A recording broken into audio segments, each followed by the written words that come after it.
आप सबने देख लिया अपना सिलेबस जो है, नीट का रिड्यूस सिलेबस?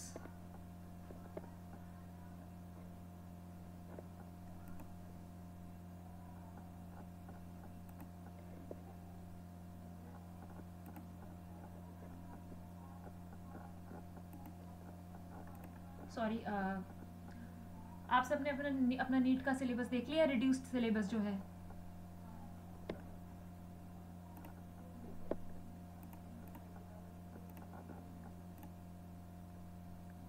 एक लड़की ने शेयर कर दिया था ग्रुप में, सो आई यस मैम।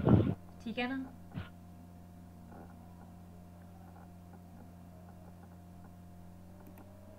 कोई है तो नहीं बच्चा ऐसा जो अनअवेयर रह गया उससे? मुझे लगा सबने ग्रुप में देख लिया होगा।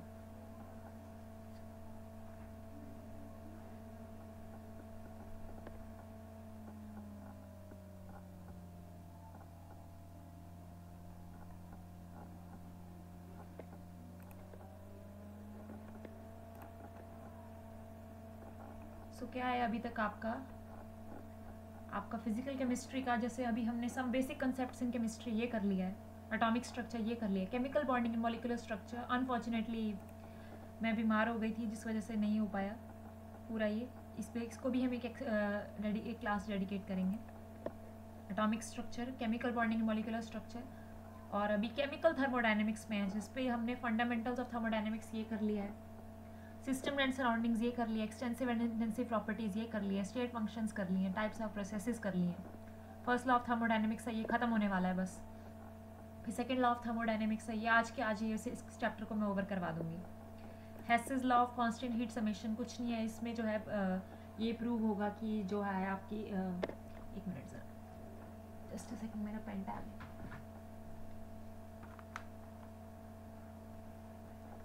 आपका first law of thermodynamics prove होगा इसमें।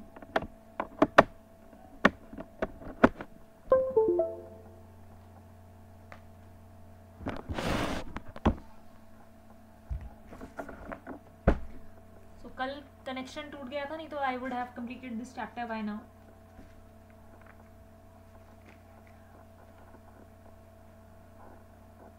Dissociation, combustion, formation, atomization, sublimation, phase transition, hydration, ionization and solution. तो अभी तक हमने कंबस्शन तक किया था, का ही पढ़ा। कंबस्शन के बाद हमने किया था दिस, जस्ट अ सेकंड, आपको न्यूमेरिकल सॉल्व करने को बोला था, आप सबने किया वो? जिस न्यूमेरिकल की बात मैंने शेयर किया था, एक ही तो किया था, वो किया आप सबने?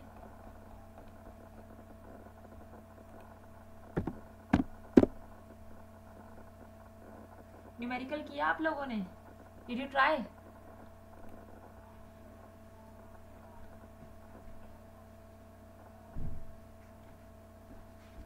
एक एंथैल्पी ऑफ न्यूट्रलाइजेशन भी होता है। न्यूट्रलाइजेशन तो आपको पता ही होगा क्या है ना? ये नहीं है आपके सिलेबस में न्यूट्रलाइजेशन, बट स्टिल न्यूट्रलाइजेशन का मीनिंग तो पता ही होगा। ये तो है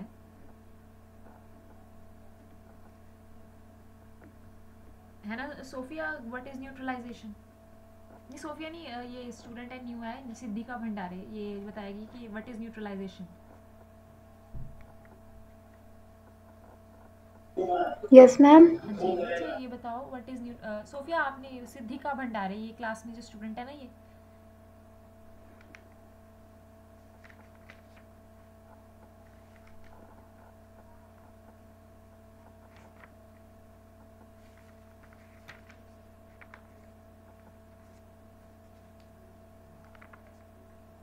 ग्राम इक्विवेलेंट का मतलब पता है?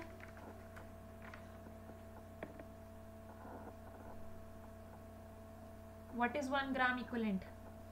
आपका ये चैप्टर ओवर हो चुका है, फर्स्ट चैप्टर ही है आपका जिसमें कॉन्सेंट्रेशंस के ऊपर है। चलो अभी तो भगवान का शुक्र है आपका सिलेबस रिड्यूस हो गया है।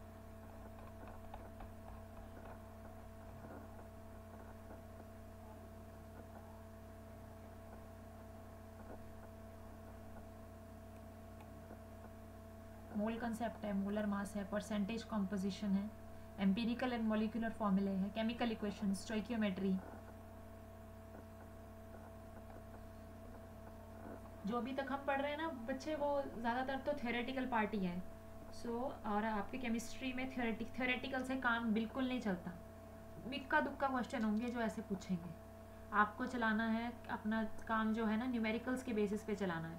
तो जितने न्यूमेरिकल्स होंगे ना, तो अब मैं आपको एक न्यूमेरिकल बेस्ड टेस्ट भी दिया करूँगी जहाँ पे आप न्यूमेरिकल्स जो है सॉल्व करेंगे। एमसीक्यू टाइप ही है, एक एमसीक्यू टाइप डेडिकेट करेंगे और न्यूमेरिकल बेस्ड भी होगा जहाँ पे आपको न्यूमेरिकल खुद सॉल्व करके बताने हैं।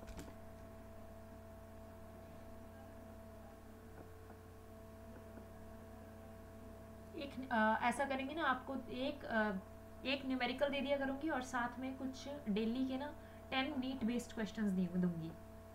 That would be very fine. जितने क्वेश्चन सॉल्व करोगे ना उतना दिमाग भी आपको चलेगा। नहीं कोई बात नहीं, अगर नहीं होते गलत, सारे गलत हो गए तो भी कोई बात नहीं, but the thing is you should try. फिर एग्जाम में बैठोगे तो कंफर्टेबल हो जाओगे और आपका दिमाग है वो चलेगा। तो अभी तक हमने मोस्टली मुझे लगता है फिजिकल केमिस्ट्री हमारी पूरी की है। तो केमिकल थर्मोडायनेमिक्स में मैंने क्या पूछा अभी क्वेश्चन, न्यूट्रलाइजेशन क्या होता है। अनुष्का आपको पता है न्यूट्रलाइजेशन क्या होता है? ये है नहीं आपके सिलेबस में but still.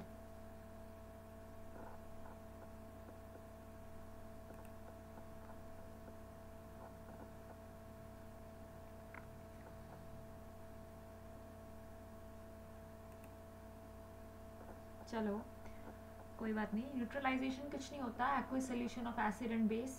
Acid and base आपस में रिएक्ट करते हैं ना, whenever acid and base react they form salt and water and that is called neutralization।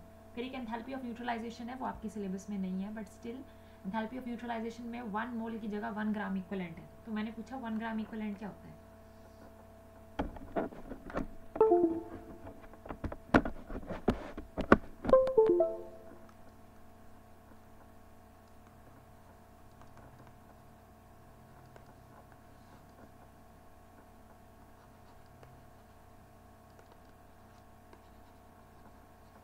फिर टाइम वेस्ट हो जाता है क्वेश्चन आंसर सेशन में हमारा ना।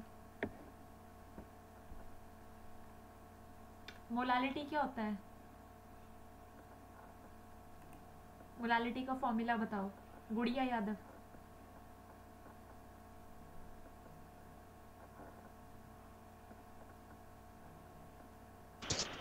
Yes, हाँ जी बच्चे, ma'am. मोलालिटी का फॉर्मूला बताओ।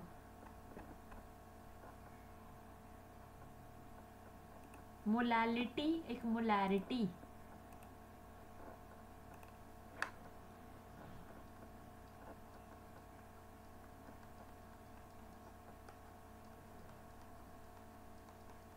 चलो ज़्यादा टाइम नहीं वेस्ट करेंगे, ये आप खुद पढ़ के आना। आपने चैप्टर नंबर 1 में पढ़ा है ना आपका वो स्टोइकियोमेट्रिक कॉन्सेंट्रेशंस वाला, नॉर्मेलिटी मोलालिटी नॉर्म, ये सब चीज़ें आइए आपको पता होना चाहिए बेसिक। अनुष्का पता है मोलालिटी क्या होता है? Yes, हाँ जी ma'am. हाँ जी हाँ जी बोलो। Ma'am, molality means हाँ जी ऊपर का number of याद। moles of solute हाँ जी present in number of moles of solute present in 1 kg of solute, 1 kg of. इसको मोलालिटी बोलेंगे। हाँ जी और नहीं नहीं बच्चे एक solvent, sorry ma'am, just a second. हाँ जी कोई बात नहीं। क्या बोला आपने? 1 kg ऑफ। सॉल्वेंट। हाँ ठीक है very good. 1 kilogram of solvent. गलती से आपने सल्यूट बोल दिया, कोई बात नहीं, फिर भी वेरी गुड। दूसरे लो ना फील करें, नहीं आता कोई बात नहीं। जाओ जाके पढ़ लो इसको, चैप्टर को दोबारा। मोलारिटी अगर आपकी ये सिलेबस में है ना आपके सिलेबस में, ये तो बहुत क्रूशियल चीज़ है, ये तो होनी चाहिए। Yes ma'am. स्टोइकियोमेट्री, केमिकल, ये परसेंटेज कॉम्पोजिशन। चलो विल नॉट वेस्ट टाइम। तो अभी तक हमने कंसेप्ट ऑफ वर्क कर लिया है, हीट कर लिया, इंटरनल एनर्जी कर लिया, एंथैल्पी का पता लग गया। जो है ना आपके सबसे पहले फॉर्मूले वगैरह वो जितनी बार लिख सकते हो लिखो। Heat capacity, molar heat capacity. Molar heat capacity क्या होता है? हाँ ये बच्चा बताएगा, सिद्धिका भंडारे। चलो आप नहीं तो कोई गुड़िया आप बता दो मोलर हीट कैपेसिटी क्या होता है। What is molar heat capacity? बस एक क्वेश्चन है, फिर इसके बाद आपका लेक्चर शुरू करते हैं। फिर उसके बाद फटाफट।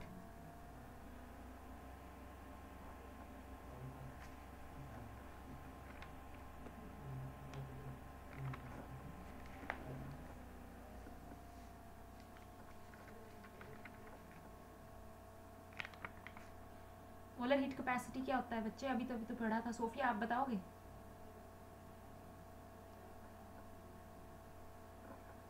सोफिया या अनुष्का कोई भी बोलो। मोलर हीट कैपेसिटी जो 1 मोल सब्सटेंस की हीट इंक्रीज करने के लिए जो 1 डिग्री सेल्सियस टेम्परेचर रिक्वायर होता है। हाँ 1 mole. And what is the relation between Cp and Cv?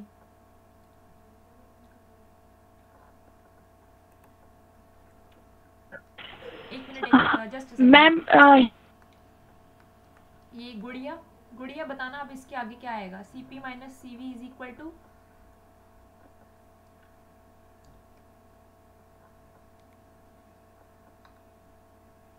गुड़िया बोलो जल्दी। Cp minus Cv is equal to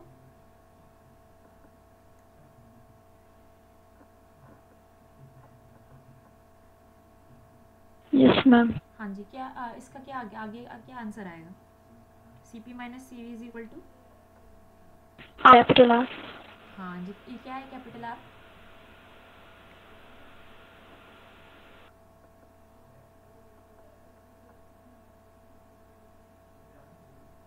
gas constant है बेटा। इसकी वैल्यू पता है? इसकी वैल्यू पता है?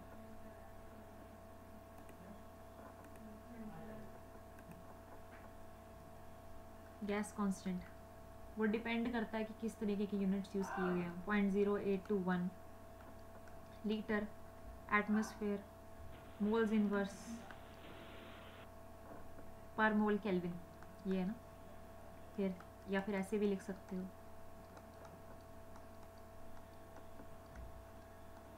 Moles inverse kelvin inverse. मोल और केल्विन ये आपस में मल्टीप्लाई हो रहे हैं, इसलिए मैंने ऐसे लिखा। नहीं तो इसे मोल्स इनवर्स केल्विन इनवर्स ऐसे भी लिख सकते हो।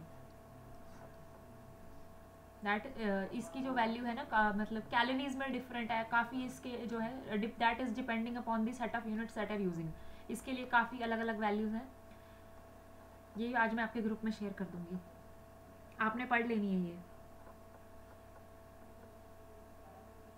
मैम थर्मोडायनामिक्स का टेस्ट कब होगा? बच्चे पहले ये चैप्टर खत्म हो जाए फिर आपका ले लेंगे, ठीक है? अगर आपने ये चैप्टर प्रिपेयर कर लिया तो सैटरडे को इससे रिलेटेड क्वेश्चंस डाल दूंगी, आपको डाल दूंगी। हाँ जी नहीं मैम, अगले संडे को ले लिए।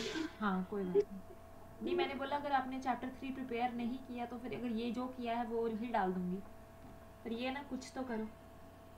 Yes ma'am. है ना, रुकना नहीं है आपने ना, अपने लिए करते रहना है।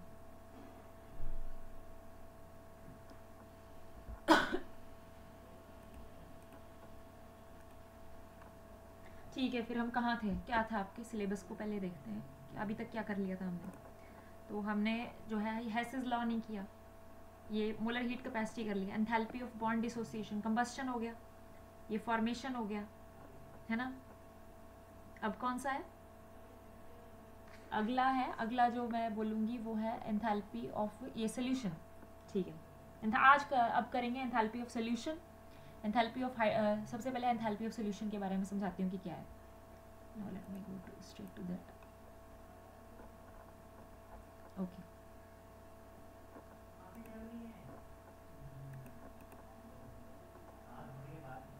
एंथैल्पी ऑफ सोल्यूशन क्या है? एंथैल्पी ऑफ सोल्यूशन है वैसे कि द चेंज इन एंथैल्पी या फिर कोई हीट एनर्जी चेंज होगा जब है कोई 1 मोल ऑफ सोल्यूट है, 1 मोल ऑफ सोल्यूट है, it is being dissolved in such a large excess of the solvent at a given temperature such that the further addition of the solvent it doesn't produce any more heat energy change। यानी कि कोई भी solute है उसका 1 mole लिया eight a given temperature, एक solute है और सॉल्वेंट है। इसमें कहानी ये है, एक सोल्यूट है और सॉल्वेंट है। एंथैल्पी ऑफ सोल्यूशन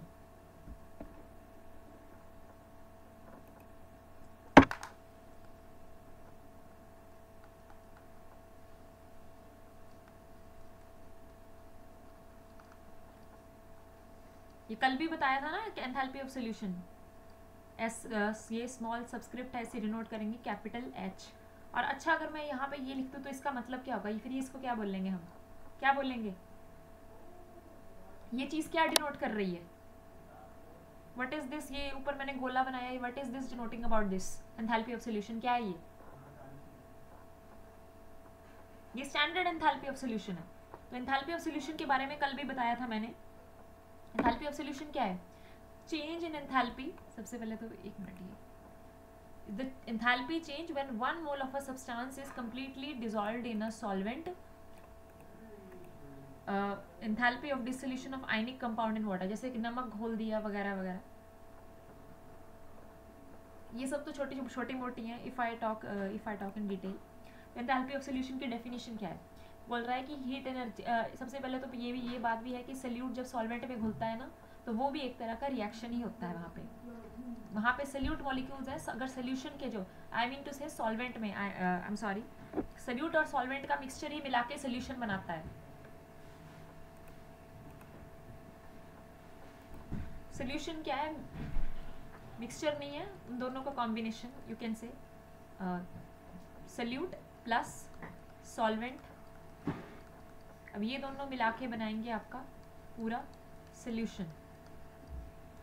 अब केमिकल रिएक्शन, ये भी एक तरह से रिएक्शन ही है, केमिकल रिएक्शन ही है। क्यों? क्योंकि सल्यूट के जो मॉलिक्यूल्स हैं, जो सल्यूट के पार्टिकल्स हैं, वो सॉल्वेंट के पार्टिकल्स के साथ इंटरेक्ट करेंगे, कोई ना कोई बॉन्ड बनाएंगे, हाइड्रोजन बॉन्ड बनाएंगे, किसी तरीके का कोई भी बॉन्ड होगा बनाएंगे, एसोसिएशन होगा किसी भी तरीके का सल्यूट के पार्टिकल्स का सॉल्वेंट के पार्टिकल्स के साथ, तब ही जाके जो है वो है सल्यूट है, पानी में मतलब कि कोई भी सॉल्वेंट ले लो उसमें घुलेगा। यानी कि आपका dissolution process is also a type of reaction, ये भी एक तरह का रिएक्शन ही है, केमिकल रिएक्शन ही है। That is why we are, और इसमें भी हीट एनर्जी चेंज होता है, इसमें भी जो हीट एनर्जी है उसका आदान प्रदान होता है। There is an involvement of heat energy change in this type of reaction, dissolution की जब सल्यूट है सॉल्वेंट में घुल रहा है, इसलिए enthalpy of solution is also a term that we define here, and इसे भी बताना जरूरी है। और जब मैंने बोला कि यहाँ पे ऊपर ये लगा दिया, इसका जवाब नहीं दिया मुझे किसी ने, यहाँ पे क्या है, ये जो 2 स्टूडेंट्स क्लास लगा रहे थे इनको तो पता ही है कि इसका मतलब क्या है। ये इसका मतलब है कि जब ये चीज़ ऊपर आ गई तो मतलब है कि स्टैंडर्ड कंडीशंस पे है, स्टैंडर्ड टेम्परेचर, स्टैंडर्ड प्रेशर। एक रेफरेंस टेम्परेचर, रेफरेंस प्रेशर, जो कि यूजुअली प्रेशर आपका है 1 एटमॉस्फेयर लिया गया है, और टेम्परेचर है यूजुअली 298 केल्विन या 273 केल्विन, 0 डिग्री सेल्सियस, ऐसे ले लो standard conditions of temperature and pressure. तभी वो लगाया गोला मैंने, so that is defining standard conditions. तो क्या बात हो रही है यहाँ पे, अब मैंने बोला बार बार बोल रही हूँ, एंथैल्पी ऑफ सॉल्यूशन, इधर उधर भटकेंगे नहीं, फटाफट करते हैं। चेंज इन एंथैल्पी और heat energy change when 1 mole of a substance is dissolved, change in enthalpy और heat energy change when 1 mole of a solute, 1 mole of a substance और a salute एक ही बात है, सल्यूट और substance बोल लो, it is being dissolved in a solvent, 1 mole of that solute is dissolved in such a large excess, याद रखना ये बात, large excess of solvent at a given temperature, temperature जो है at a given temperature such that कि अगर आप वो है सॉल्यूट को such that the further addition of solvent in this whole solution, कि अगर आप जो है सल्यूट को अगर डालेंगे ना, 1 मोल ऑफ सल्यूट है, अगर आप इसको एक एक्सेस ऑफ सॉल्वेंट में डालेंगे, जो हीट एनर्जी चेंज हुआ eight a given temperature, that will be your enthalpy of solution. मतलब इस तरीके से कि अगर आप सॉल्वेंट जो है और मात्रा में भी डालेंगे ना, लार्ज एक्सेस, तब भी कोई हीट जो है हीट एनर्जी चेंज में कोई खास फर्क नहीं आएगा, ये वैल्यू जो है ये डगमगाएगी नहीं, पॉइंट्स का फर्क आ सकता है, but still it will in majority part it will remain the same. समझ आ गई ये बात? ये हो गया आपका एंथैल्पी ऑफ सॉल्यूशन।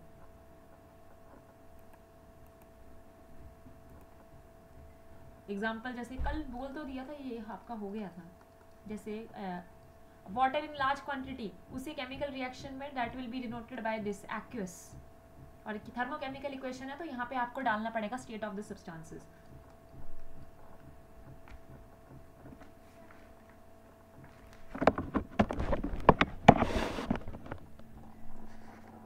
जैसे सोडियम क्लोराइड हो गया, पोटेशियम क्लोराइड हो गया, कॉपर सल्फेट हो गया, कॉपर सल्फेट, हाँ ये लास्ट वाला केस थोड़ा स्पेशल है, इसके बारे में बताती हूँ। हाइड्रेटेड कॉपर सल्फेट है ना, इसको क्या बोलते हैं, और ये CuSO4 और 5H2O को क्या बोलते हैं, व्हाट इज द मतलब कि क्या कॉमन नेम क्या है इसका, पता है कुछ?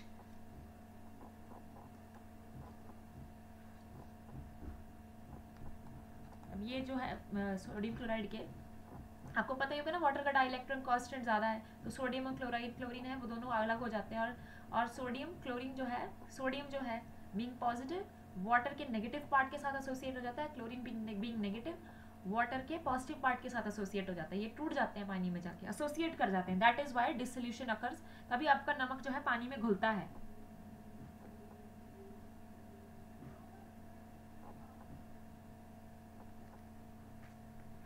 इसकी वैल्यू पॉजिटिव भी हो सकती है, नेगेटिव भी हो सकती है, depending upon the nature of the solute that you are solute as well as the solvent. ठीक है, अब एक स्पेशल केस जो मैं बता रही थी कि एंथैल्पी ऑफ सोल्यूशन है हाइड्रेटेड सॉल्ट, हाइड्रेटेड, ये ब्लू विट्रियोल बोलते हैं बेटा इसको, ब्लू कलर का होता है। Enthalpies of solution of the hydrated salts, जैसे कि हाइड्रेटेड सॉल्ट है एक तो आपका बोला ब्लू विट्रियोल,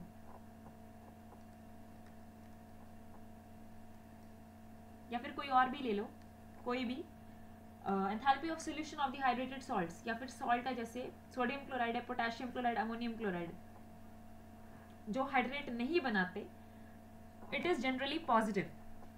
क्या कह रहा है कि मोस्टली हाइड्रेटेड सॉल्ट्स है, या हाइड्रेटेड सॉल्ट मतलब सॉल्ट जो है उसके मॉलिक्यूल के साथ जो है water of crystallization, some molecules of water of crystallization they are attached. ये आपको हाइड्रेटेड सॉल्ट्स के बारे में पता होना चाहिए, ZnSO4.7H2O है ना, ये सब ये, या फिर जो है मोहर सॉल्ट आपने देखा होगा है ना, पोटेशियम, ये सब वगैरह,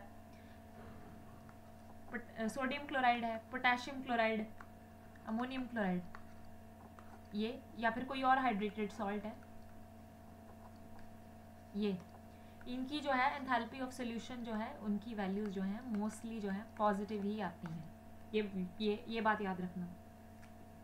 it is generally pro positive, that is कि जो इससे पता चल रहा है कि जब जो है ये सारे ये हाइड्रेटेड सॉल्ट्स हैं, या फिर ये जो है यहाँ पे सॉल्वेंट वाटर है, ये याद रखना, ये बात याद रखना, हाइड्रेटेड सॉल्ट्स है, या फिर ये salts like sodium chloride, potassium chloride, ammonium chloride, जब ये पानी में घुलती हैं तो इनको एनर्जी जो है ना, यहाँ पे एंडोथर्मिक रिएक्शन होता है, यहाँ पे यानी कि हीट एनर्जी जो है ऑब्जर्व की जाएगी, यानी कि process of dissolution of these ये जो है that will be endothermic at the same time, लेकिन at the same time the enthalpies of solution of anhydrous salt, लेकिन अब यहाँ पे हाइड्रेटेड सॉल्ट्स की बात की, अब ये मान लो कि वाटर ऑफ क्रिस्टलाइजेशन उड़ गया, ब्लू विट्रियोल वाइट कलर का हो गया, वाटर ऑफ क्रिस्टलाइजेशन हट गया, हाइड्रेटेड सॉल्ट्स के लिए जो है पॉजिटिव है एंथैल्पी ऑफ सोल्यूशन, लेकिन जो है नॉन हाइड्रेटेड सॉल्ट, यानी कि कोई भी ले लो, CuSO4, ZnSO4, CaCl2, magnesium sulphate, कोई भी नॉन हाइड्रेटेड, ये हाइड्रेटेड नहीं है, इनके लिए जो है एंथैल्पी ऑफ सोल्यूशन की वैल्यू जो है वो जनरली नेगेटिव रहेगी, that is dissolution process is exothermic in nature, यानी कि एनर्जी जो है यहाँ पे रिलीज हो रही है। ठीक है, ये स्पेशल केस आपने पढ़ लिया। अब आपका है एंथैल्पी ऑफ हाइड्रेशन, ये भी आपकी सिलेबस में है।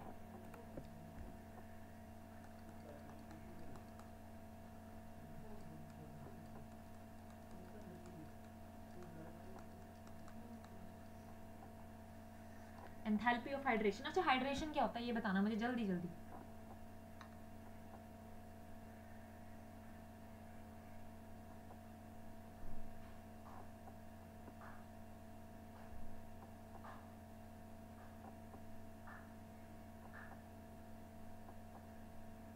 जल्दी बोलो।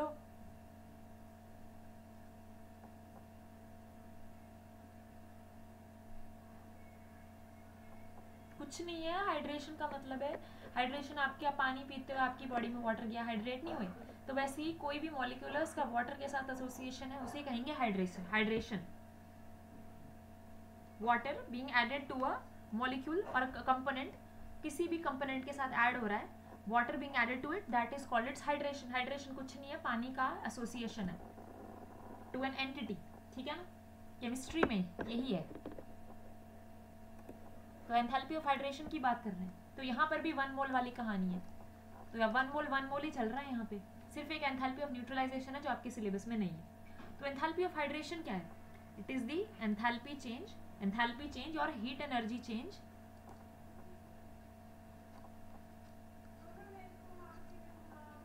when 1 mole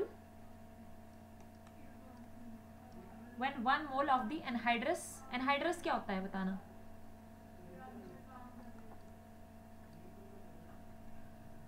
एनहाइड्रस कुछ नहीं है, जो अभी आपने CuSO4.5H2 देखा वो हाइड्रेटेड सॉल्ट था, उससे 5H2 हट गया, जो वाटर ऑफ जो है क्रिस्टल जो मॉलिक्यूल्स थे वाटर के वो हट गए, यानी कि वो एनहाइड्रस हो गया, वाटर एसोसिएटेड नहीं है, तो वो एनहाइड्रस सॉल्ट है। जो आपने पढ़े कॉपर सल्फेट देखा आपने, कैल्शियम क्लोराइड, MgSO4, जिनसे वाटर ऑफ क्रिस्टलाइजेशन जो हट गए, जो मॉलिक्यूल्स हट गए, तो वहाँ पे एनहाइड्रस सॉल्ट बना। अब क्या यहाँ पे एंथैल्पी ऑफ हाइड्रेशन की बात हो रही है कि एंथैल्पी चेंज और heat energy change when 1 mole of the anhydrous salt is changes to a hydrated salt, changes to a hydrated salt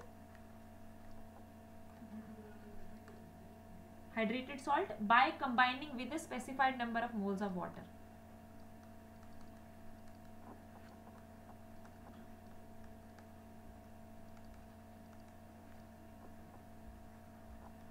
यानी कि प्रॉपर हाइड्रेशन के लिए कितने specified number of moles of water चाहिए। जैसे कॉपर सल्फेट है, उसको चाहिए 5, तभी वो कम्प्लीटली जो है उसका एक कम्प्लीटली हाइड्रेटेड सॉल्ट बनेगा। अब एक और कई मतलब कि प्रॉपर रिक्वायर्ड अमाउंट में वाटर ऑफ क्रिस्टलाइजेशन के जो है जो मॉलिक्यूल्स हैं, वाटर के मॉलिक्यूल्स जब अटैच होंगे तो जो हीट एनर्जी चेंज लगेगा, हीट एनर्जी चेंज जो होगा that will be called your enthalpy of hydration, and that is for 1 mole of the anhydrous salt. 1 mole of anhydrous salt है, वो कंबाइन कर रहा है वाटर के मॉलिक्यूल्स के साथ, and if it is combining with the required number of water molecules to form the completely hydrated salt, then that is called your enthalpy of hydration. ठीक है, समझ आया?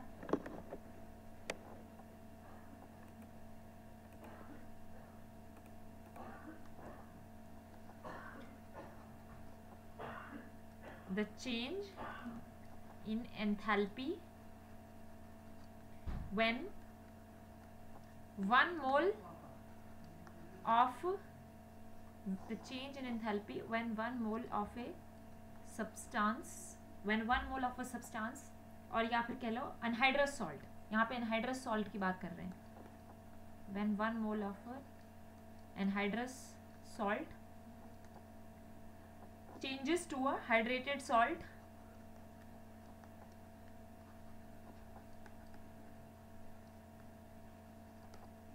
by combining with specified number of moles of water.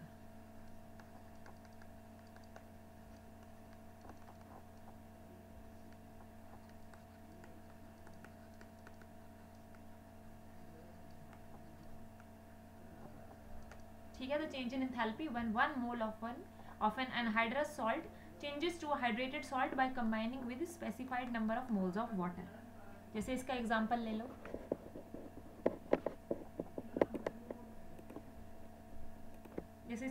ले लो, copper sulphate है आपका, अब इसके साथ वाटर ऑफ क्रिस्टलाइजेशन के मॉलिक्यूल्स अटैच्ड नहीं है, हमने this is the required quantity of the number of molecules of crystallization 5, तब यहाँ पे इसका 1 मोल है, 1 mole of this anhydrous salt, it is combined with the required number of moles of water of crystallization, तो यहाँ पे जो है वाटर की एडिशन हो रही है तो हाइड्रेशन ही होगी, और इसमें जो है एंथैल्पी जो है चेंज लगेगा इस पूरे रिएक्शन में, that is called your enthalpy of hydration.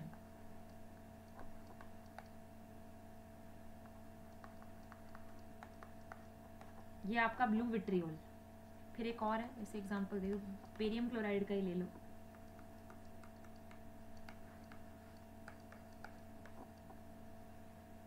ये है, ये इसकी वैल्यू जो है आपकी एंथैल्पी ऑफ हाइड्रेशन की जो है आपका पहला वाला रिएक्शन है 78.2 किलो जूल्स पर मोल, नेगेटिव वैल्यू है।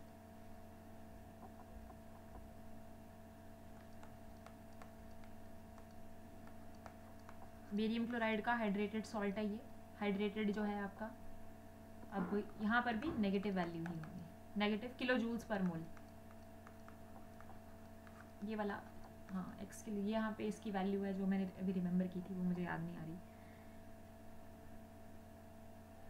तो आपको एंथैल्पी ऑफ हाइड्रेशन का मतलब समझ आ गया होगा ना?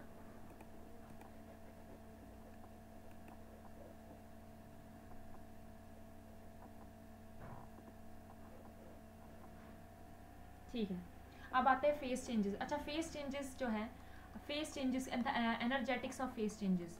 अब हम पढ़ेंगे एंथैल्पी ऑफ फेस चेंजेस, जैसे आपका enthalpy of vaporization, enthalpy of sublimation, enthalpy of fusion. ये फ्यूजन आई थिंक आपके सिलेबस में नहीं है। Enthalpy of bond dissociation, combustion हो गया, फॉर्मेशन हो गया, सब्लिमेशन, फेस ट्रांजिशन। हाँ, फ्यूजन तो है आपके सिलेबस में। चलो जल्दी करते हैं।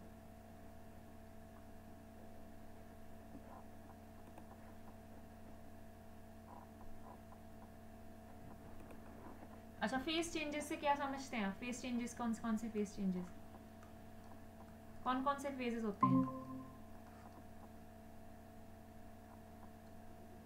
कौन कौन से फेजेस होते हैं?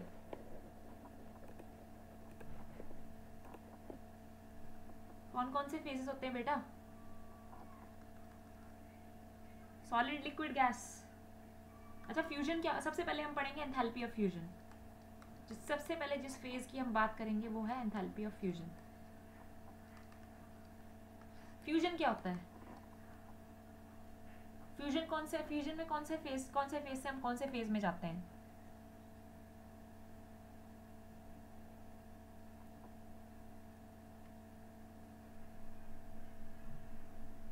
मैम लिक्विड में कन्वर्ट करते हैं। हाँ, लिक्विड में कन्वर्ट करते हैं। किससे? सॉलिड को। हाँ, very good. Change in enthalpy या फिर heat energy change, heat energy change या change in enthalpy when 1 mole of the solid. ये मैं आपको इसकी ना सबकी पीडीएफ बना के भेजूंगी, जितनी भी एंथैल्पीज है ना, फिर आपने अच्छे से पढ़नी है। Enthalpy changes when 1 mole of the solid at its melting point, अपने मेल्टिंग पॉइंट पे, ये याद रखना, at its melting point. Solid कोई है, वो अपने मेल्टिंग पॉइंट पे उसका 1 मोल है जो है कन्वर्ट हो रहा है लिक्विड स्टेट में। It is being converted to the liquid state, changes to the liquid state. ठीक है, enthalpy change when 1 mole of the solid at its melting point is being changed into the liquid state, that is called an enthalpy of fusion। अब enthalpy of fusion है ice, आपका solid state है पानी का, उसके लिए example ले लो। पानी है सॉलिड स्टेट, आइस मेल्ट हुआ। अब इसके मेल्टिंग पॉइंट पे रिएक्शन हो रहा है। अब सोच लो, मेल्टिंग पॉइंट पे रिएक्शन हो रहा है, 1 मोल ऑफ आइस है, 1 मोल है उसका। अब ये at the melting point it is being changed into the liquid, यानी कि पानी में चेंज हो रहा है अपना, बीइंग चेंज्ड इनटू वाटर। तो यहाँ पे जो एनर्जी चेंज लगेगा that is your enthalpy of fusion. ऐसा जरूरी नहीं है याद करना, ये सारी एंथैल्पीज ऐसे नहीं याद होती है, थोड़ा बहुत कोशिश की थी मैंने, बट जैसे है इसके लिए वैल्यू है आपकी एंथैल्पी ऑफ फ्यूजन की। ये इसे ऐसे डिनोट किया जाएगा, FUS छोटा सा सब्सक्रिप्ट है और ऊपर कैपिटल H। तो एंथैल्पी ऑफ फ्यूजन है इसके, इस रिएक्शन के लिए। यहाँ पे अब यहाँ पे प्लस आएगा कि माइनस आएगा, ये आप खुद बताओ मुझे, आपको ये पता होना चाहिए प्लस आएगा कि माइनस आएगा। मैं ये बता देती हूँ, 6.0 किलो जूल्स पर मोल। अब यहाँ पे प्लस आएगा कि माइनस आएगा बताना। हीट, सॉलिड हीट लेगा लिक्विड में कन्वर्ट करने के लिए कि हीट बाहर फेंकेगा लिक्विड में कन्वर्ट करने के लिए? अरे भाई लेगा, वो ले रहा है, ठीक है ना। ये आपको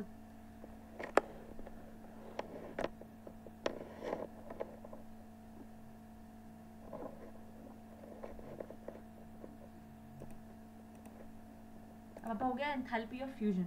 अब करते हैं हम अपना एंथैल्पी ऑफ वेपराइजेशन। वेपराइजेशन तो पता ही होगा ना गुड़िया, वेपराइजेशन क्या होता है?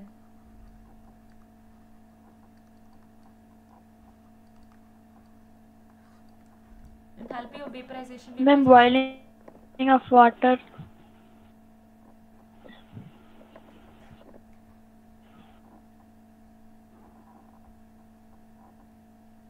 अपनी स्क्रीन पे देखना, ये पढ़ना। सबसे पहले फेस ट्रांजिशन क्या है? फेस ट्रांजिशन मतलब कि स्टेट है, सॉलिड लिक्विड गैस है, आपस में जो है चेंज होंगे। तो हमें पता है ना कि सॉलिड से लिक्विड, लिक्विड से गैस, एनर्जी अब्जॉर्प्शन, गैस से लिक्विड, लिक्विड से सॉलिड, एनर्जी बाहर फेंक दी गई, मतलब कि बाहर गई। When a substance undergoes a phase transition, that is the phase of a substance changes from one form to another, some energy is released or absorbed. For example, when the ice melts to water, energy is required for melting. Common enthalpy change during phase transitions they include, सबसे पहले हमने कौन सा पढ़ा, enthalpy of fusion, अभी हमने पढ़ लिया. फ्यूजन में क्या है, 1 mole of the solid at its melting point is being change into its liquid state. वहां पे जो है एनर्जी चेंज लगा, that is your enthalpy of fusion. अब हम इसी से कंपेयर, बिल्कुल है जो आपने एनालॉजी बनानी है एंथैल्पी ऑफ वेपराइजेशन की, तो इसके बारे में आप खुद बताओ. यहाँ पे स्टैंडर्ड कंडीशंस में है, फिर भी चलो एंथैल्पी ऑफ वेपराइजेशन का, वेपराइजेशन क्या होता है? सिद्धि का ये बच्चा ये बोलता ही नहीं है क्लास में. बच्चे आप बताओ सिद्धि का, ये तो आंसर दो, वेपराइजेशन में कौन से स्टेट से कौन से स्टेट में जाते हैं. ये बहुत बच्चों वाला क्वेश्चन है. इस तरह के क्वेश्चन तो भगवान करे ऐसा अगर आते तो फिर नीट के सभी स्टूडेंट्स पास हो जाते. नहीं आएंगे बट फिर भी बेसिक चीज़ है, ज़्यादा टाइम नहीं वेस्ट करेंगे. वेपराइजेशन क्या है आपका, लिक्विड से गैस में कन्वर्ट हो रहा है. पानी उबालते हैं, लिक्विड आपका पानी वाटर वेपर्स में कन्वर्ट हो रहा है, वेपराइजेशन ही हुई वो.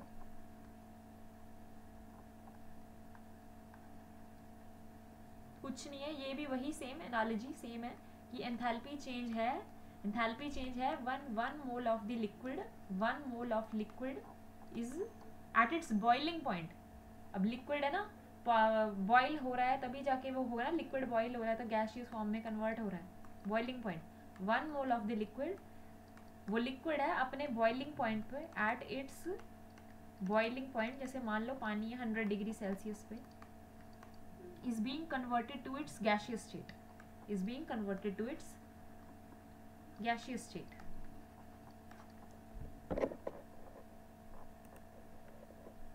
Amount of heat required to vaporize 1 mole of a liquid at constant temperature and under standard pressure. ये standard enthalpy of vaporization है जो मैंने हाँ ये standard conditions में है.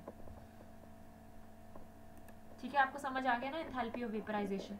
व्हेन वन एंथैल्पी चेंज जो होगा, जब आपका कोई भी लिक्विड है 1 मोल है अपने बॉइलिंग, वो लिक्विड के बॉइलिंग पॉइंट पे टेम्परेचर है उसका 1 मोल है, अब वो है गैसियस स्टेट में कन्वर्ट हो रहा है, तो जो एनर्जी चेंज लगेगा, एंथैल्पी चेंज लगेगा, that is your enthalpy of vaporization and that is denoted by delta small VAP capital H. और यहाँ पे ये लग गया तो स्टैंडर्ड एंथैल्पी ऑफ वेपराइजेशन, यानी कि enthalpy of vaporization under standard conditions.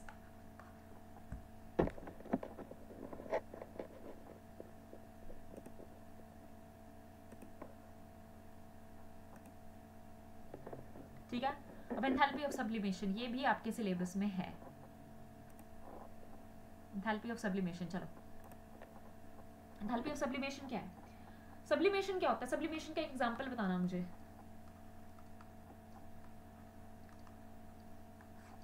Sublimation क्या होता है?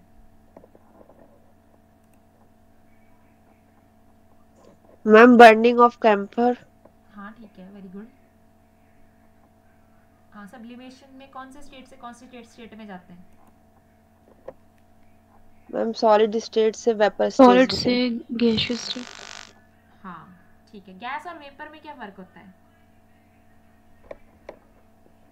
I am sorry, I was speaking when the mic was off. हाँ, गैस और वेपर में क्या फर्क होता है?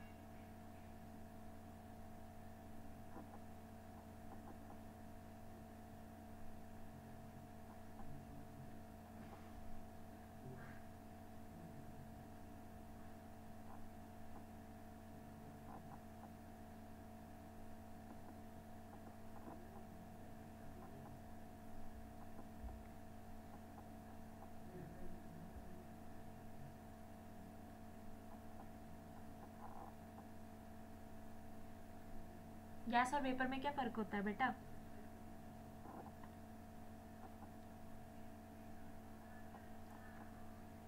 मैम वेपर में वाटर मॉलिक्यूल्स भी होते हैं. हाँ ठीक है, वेपर में 2 फेजेस भी होते हैं, गैस में एक ही फेज होता है.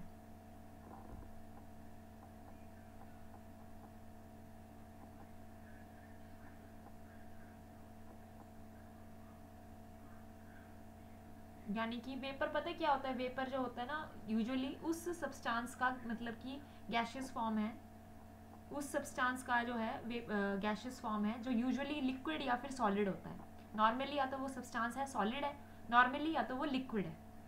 और आपकी गैस है वो उसका नॉर्मल जो है उसका नॉर्मल रूप है वो गैशियस फॉर्म में ही है। थर्मोडायनेमिक स्टेट उसका असली जो रूप है गैशियस में ही है। वेपर जो है उसका असली रूप है गैशियस नहीं है, वो किसी सॉलिड या लिक्विड से ही निकला है।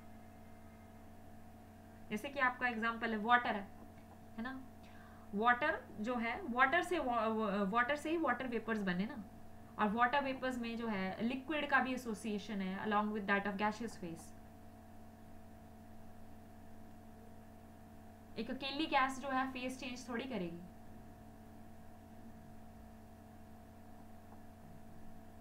यानी कि रूम टेम्परेचर पे जो है वेपर्स जो है उसका जो है सॉलिड या लिक्विड कोई स्टेट होगा, लेकिन गैसेस जो है रूम टेम्परेचर पे यानी कि नॉर्मल पे गैसेस ही रहेंगे।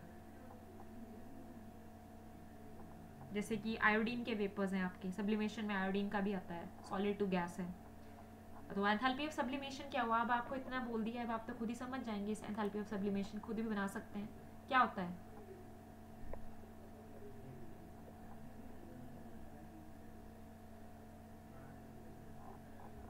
एंथैल्पी ऑफ सब्लिमेशन का क्या आप बोल सकते हैं, खुद से डेफिनेशन बोल सकते हैं, इतना बोल दिया। Enthalpy change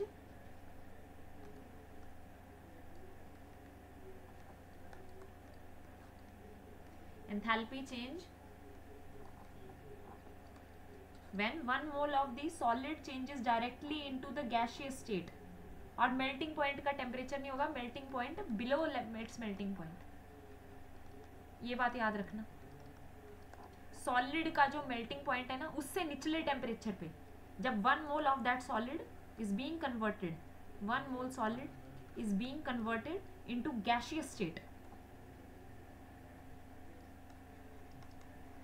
1 mole of a solid is being converted into its gaseous state at a temperature below its melting point। ये याद रखना, at a temperature below its melting point, that is called your enthalpy of sublimation, denoted by delta, नीचे सब है छोटा सा capital H।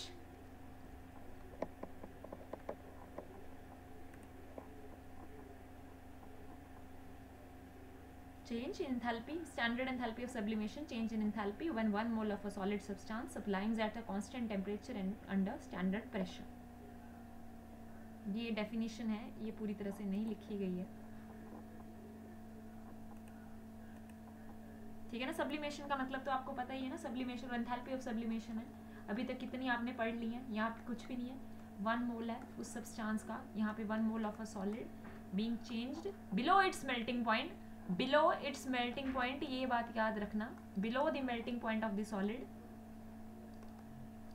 और उसका कितना वेट क्या कितना है, कितनी quantity, 1 mole being converted into gaseous phase directly, gaseous phase, वो बोलेंगे एंथैल्पी ऑफ सब्लिमेशन। और ये सारे फेज चेंजेस जो है ना, सब्लिमेशन, वेपराइजेशन, फ्यूजन वगैरह, these all are related to each other. Enthalpy of vaporization, ये जो है आपकी एंथैल्पी ऑफ फ्यूजन, वेपराइजेशन और ये सब्लिमेशन, अब इनमें एनर्जी जो है ना खर्च होगी, क्योंकि सॉलिड से लिक्विड, लिक्विड से गैस, एनर्जी जो है लगानी, मतलब कि एनर्जी है यहाँ पे, एनर्जी का ना अब्जर्प्शन है, there is an absorption of energy when going from solid to gas, है ना। तो आपके एंथैल्पी ऑफ फ्यूजन है, it is generally positive, positive. Enthalpy of vaporization है, ये भी पॉजिटिव, पॉजिटिव। और एंथैल्पी ऑफ आपके सब्लिमेशन, इसकी वैल्यूज भी positive, positive. Enthalpy of fusion, vaporization, sublimation due to the absorption of energy, these are endothermic, that is why the values of enthalpy changes, they are positive। जैसे iodine है आपका, sublimation वाला example दे दूं, just a second.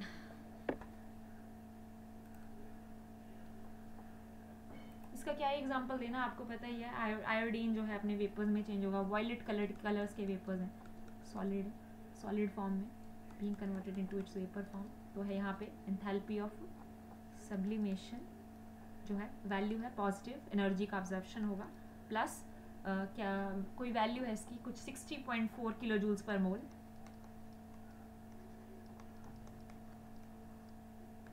ये है, ठीक है। और ये तीनों आपस में रिलेटेड भी हैं एक दूसरे से, इन तीनों का रिलेशन ये है। Enthalpy of sublimation, enthalpy of sublimation is equal to the sum of enthalpy of fusion, sum of enthalpy of fusion plus enthalpy of vaporization.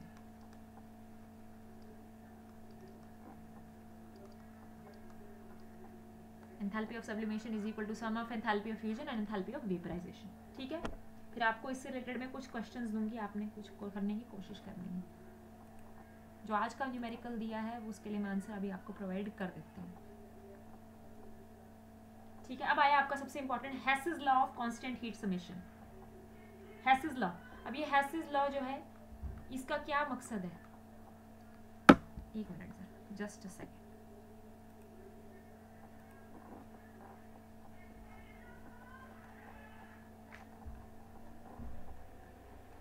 अच्छा, फर्स्ट लॉ ऑफ थर्मोडायनेमिक्स बताना, फर्स्ट लॉ ऑफ थर्मोडायनेमिक्स क्या था?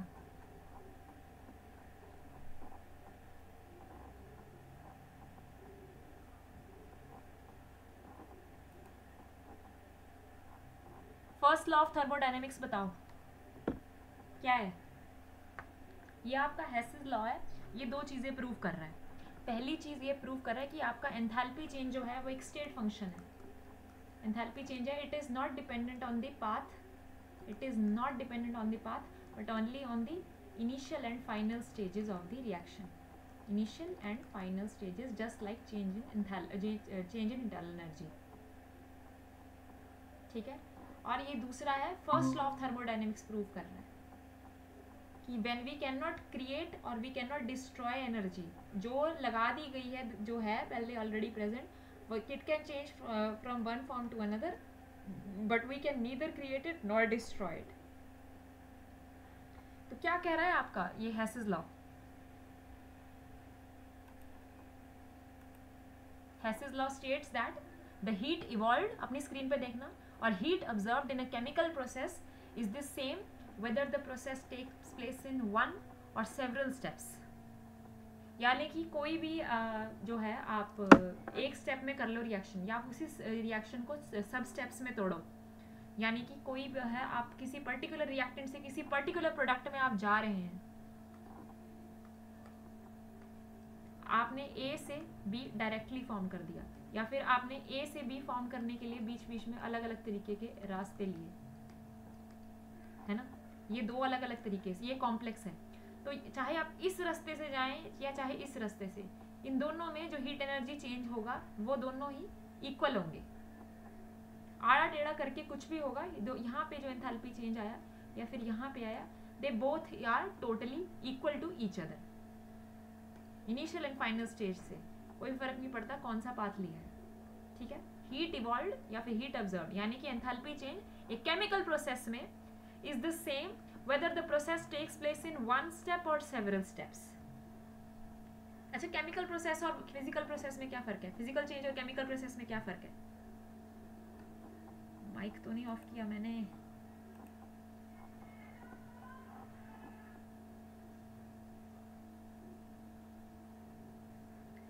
Physical change और chemical process में क्या फर्क है?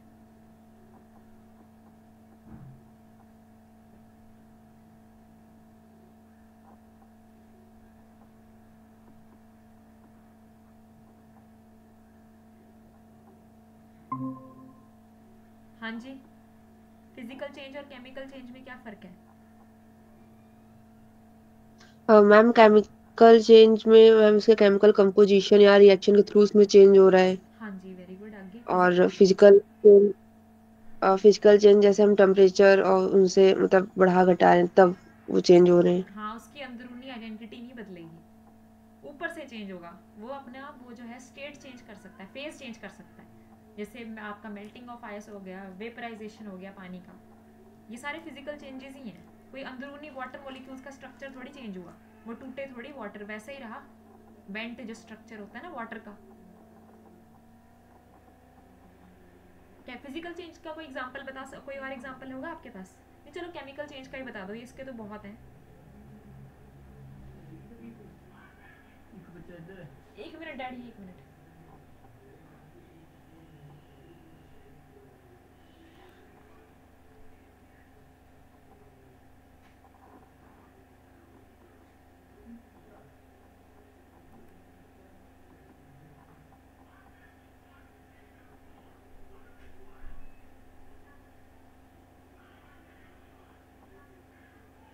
Chemical change का एग्जांपल, बच्चे केमिकल चेंज की इतनी तो एग्जांपल है।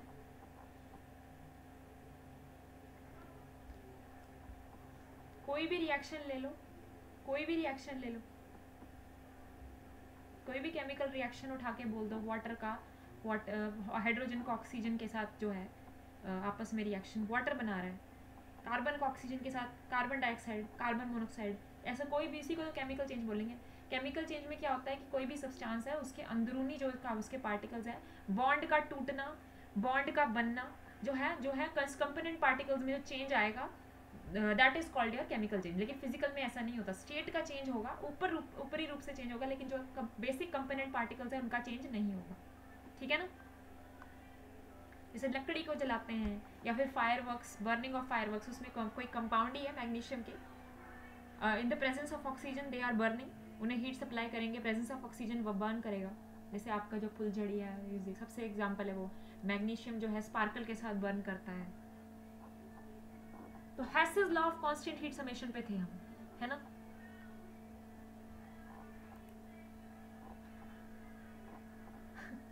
Hess's law क्या है? Heat evolved or absorbed in a chemical process is the same whether the process takes place in one or several steps. This is also known as the law of constant heat summation. ये G.H. Hess ने दिया था during 1840. तो क्या बोलता है ये law? ये कहता है कि कोई भी चाहे हम मान लो इनिशियल और फाइनल स्टेज है रिएक्शन का, अब वो इनिशियल से फाइनल पे पहुंचने के लिए भले हम सीधा डायरेक्टली पहुंच जाए या इनडायरेक्टली कोई रूट अपनाए, लेकिन जो भी होगा हीट एनर्जी चेंज जो या फिर एंथैल्पी चेंज जो होगा जो रिएक्शन में होगा, दैट विल बी इक्वलेंट, यानी कि ये भी ये और ये दोनों आपस में इक्वल होंगे जो है। And this is proving the first law of thermodynamics, यानी कि यहाँ पे हम एनर्जी क्रिएट करेंगे ना डिस्ट्रॉय करेंगे। इसको क्या कहने का मतलब है कि this means that if a change is directly involving a single step और indirectly in many step, indirectly बहुत सारे स्टेप्स में किया जाए जो है, दोनों में एंथैल्पी चेंज सेम होगा। सेम बात बार बार बोल दी है।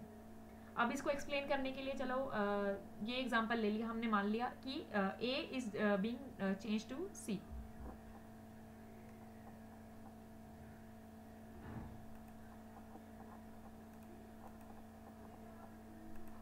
चलो लेट अस सपोज कि A है reactant, it is being directly change to B, ठीक है। अब पहले तो ये डायरेक्ट चेंज हो गया, फिर हमने सोचा पहले इसको A से C में चेंज करते हैं, C से B में फिर चेंज करेंगे। अब ये इनडायरेक्ट तरीका हो गया, पहला डायरेक्ट है दूसरा इनडायरेक्ट है, दोनों में एंथैल्पी चेंज आ रहा है। अब हेसेस लॉ बोलता है कि A से B जाएंगे और जो A से C से B में जाएंगे, लेकिन जो टोटल होगा A से C से B में जाना और जो यहाँ पे A से B डायरेक्टली, वो दोनों है आपस में इक्वल होंगे। यानी कि सोचो कि A से B जा रहे हैं तो डेल्टा H, और A से C, C से B डेल्टा H1, यहाँ पे डेल्टा H1, यहाँ पे डेल्टा H2, ठीक है। ये कह रहा है हेसेस लॉ बोल रहा है डेल्टा H डायरेक्ट प्रोसेस में जो है एंथैल्पी चेंज है that is equal to the delta H1 delta plus delta H2, दोनों आपस में इक्वल होंगे। अब हेसेस लॉ है, इसे लॉ ऑफ यानी कि मैंने क्या कहा, फर्स्ट लॉ ऑफ जो है उसे भी ये जो है उसे सेटिस्फाई करना चाहिए। अब हमें पता है ना law of conservation of energy है, वो वायलेट नहीं होना चाहिए। अब सोच लो कि हेसेस लॉ है, हेसेस लॉ को प्रूव करने के लिए, उसको जस्टिफाई करने के लिए हमारा फर्स्ट लॉ ऑफ थर्मोडायनेमिक्स आ रहा है। फर्स्ट लॉ ऑफ थर्मोडायनेमिक्स पता है ना, जो आपको फर्स्ट लॉ ऑफ थर्मोडायनेमिक्स की energy can neither be created nor destroyed, it can only change from one form to another. अब हेसेस लॉ है, it can be justified with the law of conservation of energy, जो आपका first law of thermodynamics है, तो हमने वो बताया। अब सोच लो कि अब मैंने बोला ना कि लेट अस सपोज कि Q1 जूल्स, अब मान लो कि Q1 जूल्स ऑफ हीट है, it is evolved when A changes to B। जब A B में बदला ना, तो जितनी हीट एनर्जी इवॉल्व जो हुई, चेंज हुई, that is equals to Q1 joules मान लो। And Q2 joules is the heat evolved when, पहले अब सोचो A से C में बदला, A से C में बदला, तो वहां पे है Q2 joules. Q2 joules is the heat evolved when A changes indirectly, जो है फर्स्ट C में बदला and then to B, A से C से B में जब गया तो है Q2 joules of heat है ना। Now अब if we move from A to B, अब हम है A to B में जाएंगे डायरेक्टली। एंड अब सोचो हमने A टू B में गए, सबसे पहले हमने डायरेक्ट रिएक्शन किया, Q1 जूल्स ऑफ हीट है उसका है, वो इवॉल्व या ऑब्जर्व हुई, अब हम B से अब हम साइक्लिक प्रोसेस करेंगे, A से B में गए, Q1 joules of heat is observed और इवॉल्व। अब हम B से C में गए, C से A में गए, तो Q2 जूल्स ऑफ हीट है, दैट इज इवॉल्व्ड और ऑब्जर्व्ड। ठीक है, अब मान लो Q1 है, it is greater than Q2, Q1 जो है it is greater than Q2। अब ये साइक्लिक प्रोसेस है ना। Now if we move from A to B directly and then back to A indirectly following this indirect path, A B से C में, C से फिर A में, following the other path। अब मान लो Q1 Q2 से बड़ा है, हमने बोला ना कि हैसेस लॉ हमें प्रूव करना है। अब हमने सोचा कि हैसेस लॉ के मुताबिक तो यहाँ पे वैल्यूज इक्वल होनी चाहिए। अब हमने जो है हमने बोला कि अगर किसी ने कहा गलत है, अब मान लिया, चलो हमने मान लिया Q1 की वैल्यू Q2 से ज़्यादा है, ठीक है। अब हम यहाँ से पहले डायरेक्ट पाथ से Q1 है, फिर इनडायरेक्ट पाथ से Q2 है। अब हम ये एक साइकिल कंप्लीट हो गई, अब Q1 है, it is greater than Q2, तो एक सर्टेन वैल्यू निकलेगी। अब हमने यहाँ पे जो है हमने ये साइकिल्स हैं, अगर हमने बार बार रिपीट की तो एक हमारे हाथ में एक हमने एक एनर्जी खुद से क्रिएट कर दी, हमने जो है एनर्जी जो है खुद से क्रिएट कर दी, विच इज़ इम्पॉसिबल। यानी कि पहले डायरेक्ट पाथ से हमने Q1 जो है Q1 एनर्जी चेंज हुआ, फिर B से C से A में गए तो Q2 एनर्जी चेंज हुआ। अब सोच लो कि हम हैसेस लॉ बोल रहा है ये दोनों इक्वल होने चाहिए। हमने बोला अब अगर हैसेस लॉ सही है तो दोनों इक्वल होने चाहिए, ठीक है ना। अगर हैसेस ये जो है फर्स्ट लॉ ऑफ थर्मोडायनेमिक्स इस हैसेस लॉ की बैकिंग कर रहा है, वो कहता है कि एनर्जी है एक सिस्टम में, ये पूरा एक सिस्टम ही है, एनर्जी जो है it can neither be created nor destroyed. यही जो एनर्जी चेंज है, ये जो Q1 लगी, यही जो है मतलब कि यही जो है चलती रहनी चाहिए। इससे ऊपर नीचे हुई ना, या अगर इससे ऊपर है तो यानी कि हमने एनर्जी जो है क्रिएट कर दी, अगर इससे नीचे है तो हमने एनर्जी जो है कहीं गायब कर दी। That is impossible according to the first law of thermodynamics. तो इससे आपका हैसेस लॉ प्रूव हो जाता है। कंफ्यूजन लगी मेरी बात में तो यहाँ पे पढ़ लो। To make substance C from substance A, you can either take route 1 or you can go via route 2 followed by route 3. Hess's law states that the enthalpy change will be the same either way. Amount of energy depends only on the states of reactants and the state of the products, but not on the intermediate steps. यानी कि initial state, final state उन्हीं के ऊपर depend करेगी।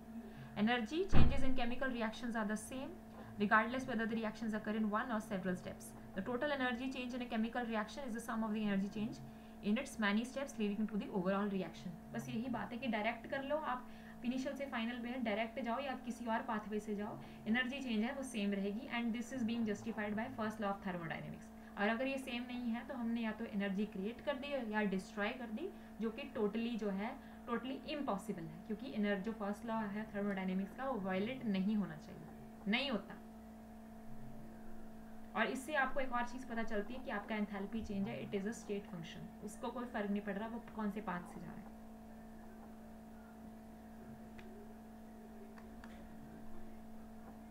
तो ये आ गया आपका हैसेस law of constant heat summation, ठीक है। इसका एप्लीकेशन है, इट इज़ क्वाइट हेल्पफुल जो है आपका है। इस हैसेस लॉ से रिलेटेड आपको जो है न्यूमेरिकल्स भी आ सकते हैं। हैसेस लॉ इस एंथैल्पी चेंज कैलकुलेट कर सकते हो, या फिर एंथैल्पी ऑफ रिएक्शंस हैं।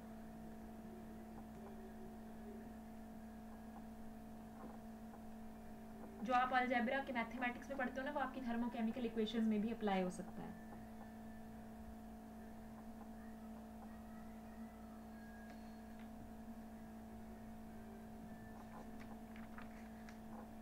ठीक है, अब आगे क्या है आपका सिलेबस के अकॉर्डिंग।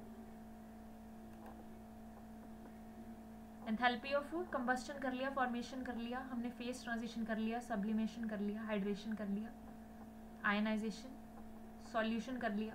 क्या रहता है अभी हम पढ़ेंगे एंथैल्पी ऑफ बॉन्ड डिसोसिएशन। अच्छा, बॉन्ड डिसोसिएशन क्या होता है?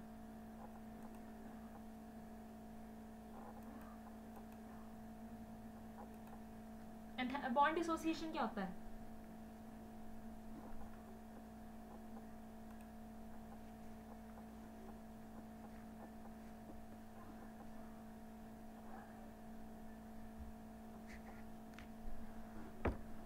बॉन्ड डिसोसिएशन क्या होता है?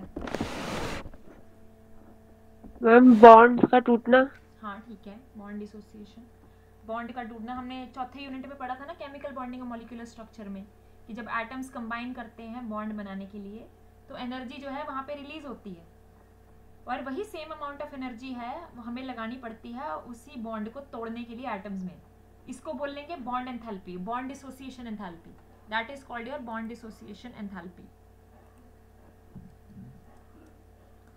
बॉन्ड एंथैल्पी या बॉन्ड डिसोसिएशन एंथैल्पी, जो एनर्जी हमें लगानी पड़ेगी एक बॉन्ड को तोड़ने के लिए, या फिर जब बॉन्ड जो है एटम्स जो आपस में कंबाइन कर रहे हैं जो एनर्जी रिलीज हो रही है, that is called your bond enthalpy. यानी कि सिंपल भाषा में बोलूँ, amount of energy needed to break the bonds, amount of energy needed to break, usually breaking के कंसेप्ट में यूज होता है, तो ब्रेकिंग का आप बोलेंगे कि amount of energy needed to break the bond, एक बॉन्ड बना है जितनी अमाउंट ऑफ एनर्जी लगी, किलो जूल्स जितनी लगी, that is called your bond enthalpy या बॉन्ड डिसोसिएशन एंथैल्पी, जो कि काफी फैक्टर्स पे डिपेंड करता है, that is depending on the size of your atoms, कि एटम्स का साइज क्या है, बॉन्ड लेंथ कितनी है, कितने पास है, कितने दूर है एटम्स, बॉन्ड मल्टीप्लिसिटी, सिंगल है, डबल है, ट्रिपल बॉन्डेड है, या फिर इलेक्ट्रोनेगेटिविटी डिफरेंस है इनके बीच में।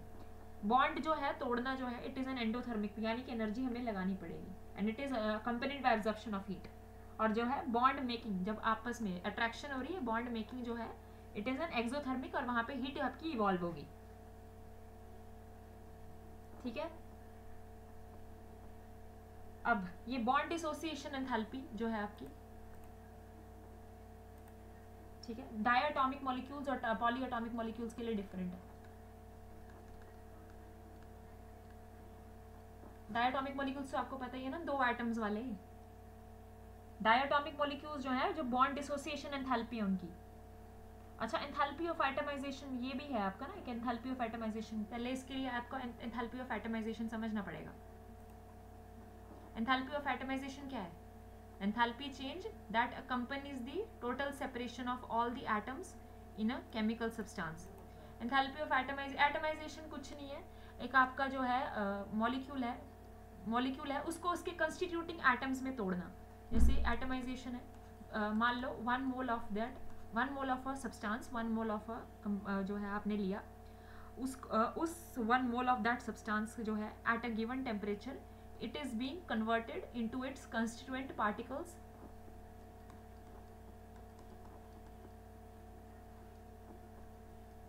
at a particular temperature। जो है जो आपका सब्सटेंस है 1 मोल लिया, 1 mole of that substance is being converted to its constituent जो है कंस्टिट्यूएंट एटम्स, मतलब कि जिन एटम से बना है उन कंस्टिट्यूटिंग एटम्स में उसको तोड़ देना, उसमें जो एनर्जी चेंज लगेगा that is called your enthalpy of atomization, and that is denoted by small a लिखे हुए यहाँ पे capital H। Enthalpy of atomization क्या है ना, इसकी डेफिनेशन है कि amount of energy required to break 1 mole bonds of a particular type between 2 atoms in the gaseous state of a substance.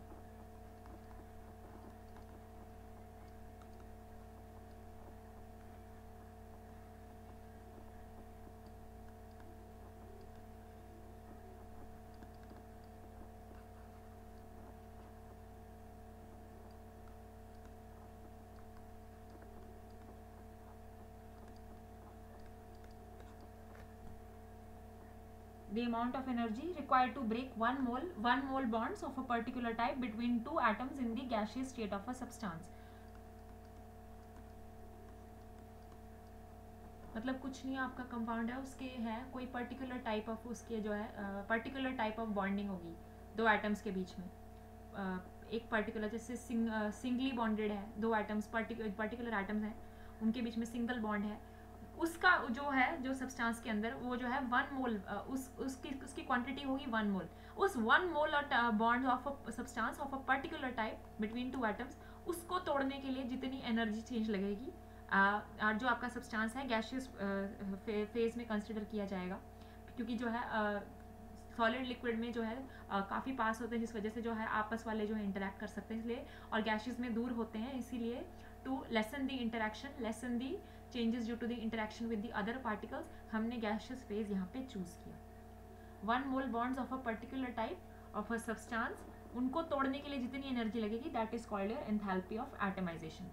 और जो आपके डायटोमिक मॉलिक्यूल्स हैं, जैसे आपके हाइड्रोजन हो गया, ऑक्सीजन हो गया, है ना, जो भी है आपके क्लोरीन हो गया, फ्लोरीन जो भी है, इन सब के बीच में जो है इन सब के बीच की जो है एंथैल्पी चेंज जो होगी, बॉन्ड डिसोसिएशन एंथैल्पी इन सब की, that will be equal to enthalpy of atomization. ठीक है, वो एंथैल्पी ऑफ एटमाइजेशन ही होगी इनकी जो एंथैल्पी ऑफ एटमाइजेशन है उसके बराबर ही होगी। इसके यूनिट्स भी किलो जूल्स पर मोल ही हैं। अब यहाँ पे एनर्जी हमें तोड़ने के लिए लगानी पड़ेगी, तो एंथैल्पी ऑफ एटमाइजेशन इसकी वैल्यू पॉजिटिव में आएगी। बाकी आपका कल करते हैं। ठीक है, thank you so much, you can leave the class now.